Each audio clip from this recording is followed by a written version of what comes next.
There's a certain kind of person who will struggle with something for a full hour, when a single question would have solved it in 30 seconds. And here's the strange part: they know that. They know help is right there. They just rather struggle. You've seen them. The one carrying every grocery bag in one trip, knuckles white, waving off the second pair of hands. The one who says, "No, I've got it," before you've even finished offering. The one who'll drag an entire couch across a room alone rather than text a friend who lives 5 minutes away.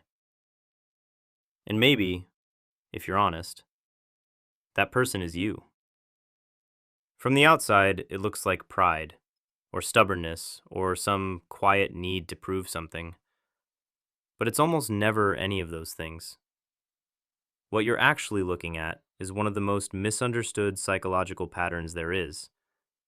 And once you understand where it comes from, you're going to see it completely differently, maybe even in the mirror.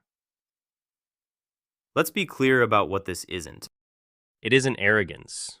These are often the most capable, most generous people you know, the ones everyone else leans on. They'll drop everything to help you move, sit with you at 2 in the morning, fix the thing you broke without a word of complaint. They give help endlessly. They just can't seem to receive it.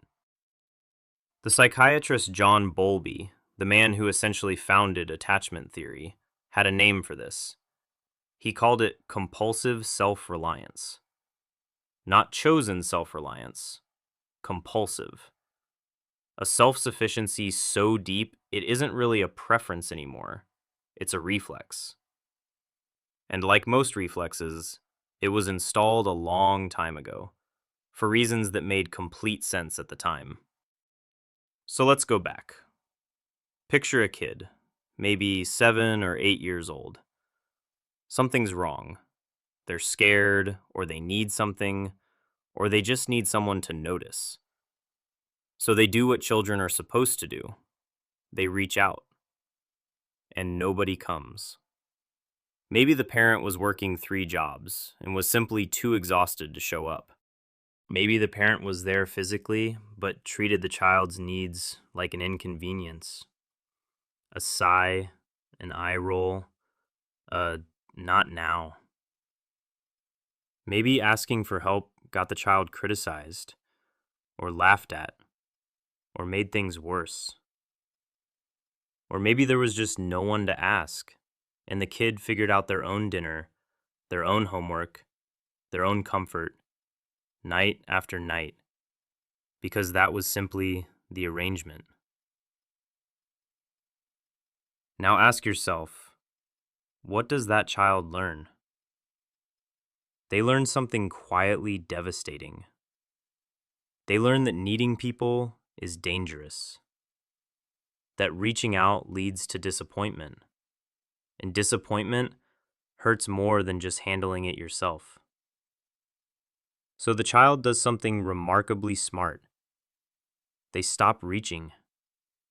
They build a self that doesn't need anyone, because a self that doesn't need anyone can't be let down.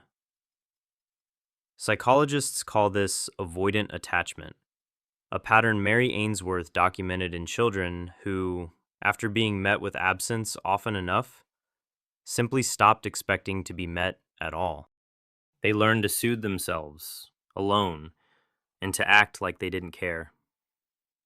That child becomes the adult who cannot ask for help, not because they're cold, because a long time ago, depending on someone was the thing that hurt. And this is why, for these people, asking for help doesn't feel like a small favor. It feels like a threat. Think about what's actually happening in their body. To ask for help, you have to admit you need something. And to admit you need something is to be vulnerable, exposed in exactly the way that, once upon a time, got them hurt. So their nervous system does what nervous systems do with old danger. It tenses. It resists. It whispers, "Handle it yourself. It's safer." There's also control underneath it. If you never need anyone, no one can ever fail you. You become the one variable you're sure you can rely on. It feels like strength, and in a way it is, but it's the kind of strength that comes from never letting anyone close enough to drop you. Here's the part that's almost tragic, though. Researchers like Vanessa Bonds have found that people dramatically underestimate how willing others are to help them, often by close to half. The person who won't ask is convinced they'll be a burden, that you'll secretly resent the request, that you'll say no. And the research shows the opposite is true. Most people genuinely want to help and quietly feel good when they get to. So the self-reliant person spends their life solving for a rejection that, most of the time, was never coming. And it costs them. Decades of research on human connection, including the well-known work of Julianne Holt-Lundstad, show that weak social ties are a real health risk, on the order of smoking. Carrying everything alone isn't only lonely, it has a measurable toll on the very body doing the carrying. Now I want to pause and be honest with you, because there are actually two versions of this person, and it matters which one we're talking about. There's the person who is genuinely, peacefully self-sufficient, who enjoys doing things themselves, who isn't running from anything, who can still let someone in when it counts. That's healthy independence, and there's nothing there to fix. But then there's the other version. The person for whom "I don't need anyone" isn't a preference. It's a sentence they're serving. And the tell is simple. Watch what happens when you try to help them. They can't relax. They deflect. They change the subject, insist they're fine, crack a joke, find a reason to help you instead. They will pour themselves out for everyone around them and let absolutely no one pour anything back. That's not independence.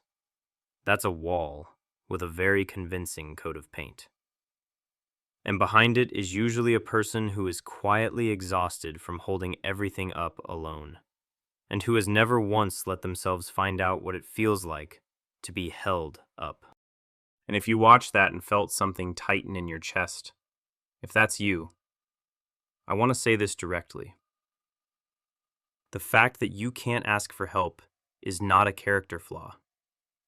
It's a history. You weren't born unable to reach out.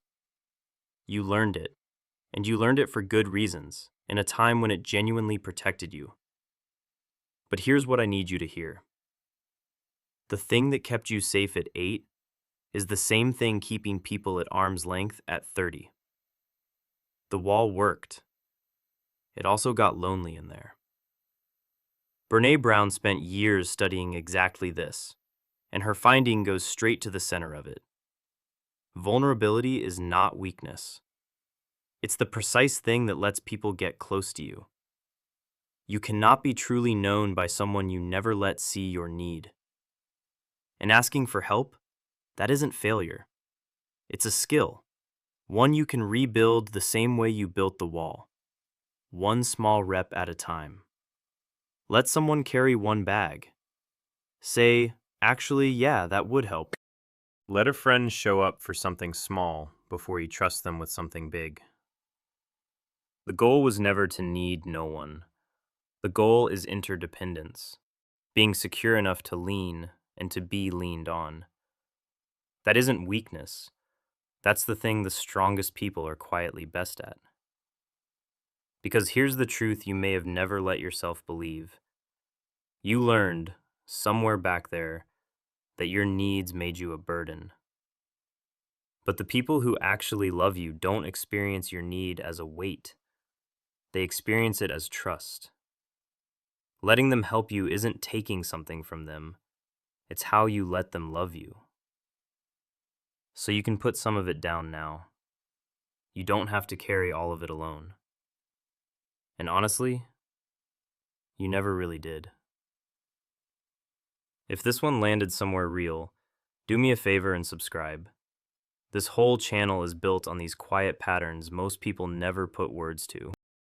And if you want to go deeper, there's something in the pinned comment built specifically for this, for learning slowly and without forcing it how to let people back in. I'll see you in the next one.